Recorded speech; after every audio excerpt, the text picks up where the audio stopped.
Valerie worked the shortwave radio, while Wes nailed a pile of plywood into the trapdoor in the floor.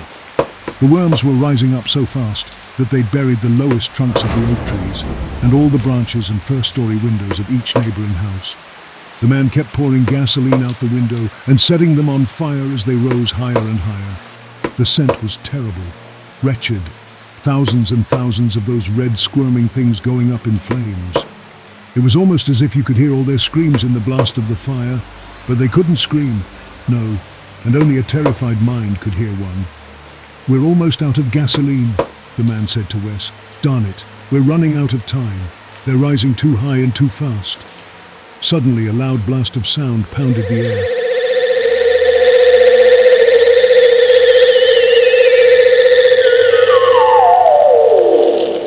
It pounded and pounded, and the humdrum rolled the walls.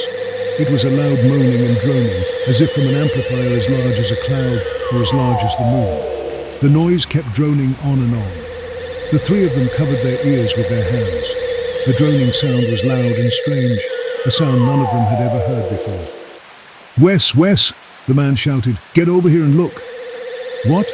"Just hurry," said the man. "Get over here and see." Wes hurried over and glanced out at the fields and streets. The worms were retreating. Yes, the worms were retreating down back into the soil. The worms kept retreating down and down because of the sound.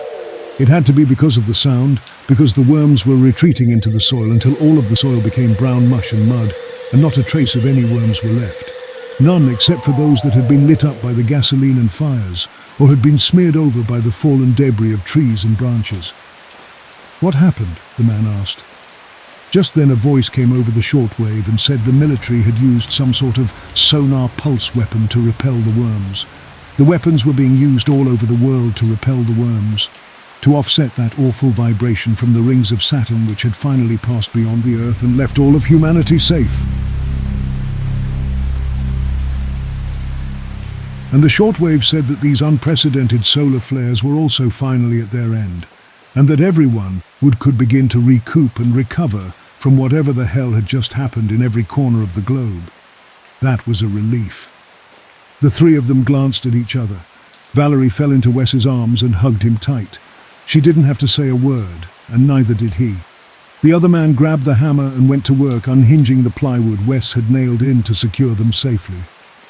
The worm invasion was over, finally over, but would they ever come back? Wes could never be sure, and neither could Valerie. They never looked at a drainpipe the same way, not ever again. The same went for the other man and all the rest. No one ever looked at any drainpipe or toilet bowl the same way, not after what happened with all of those creepy crawlers, those darn wretched blasted worms.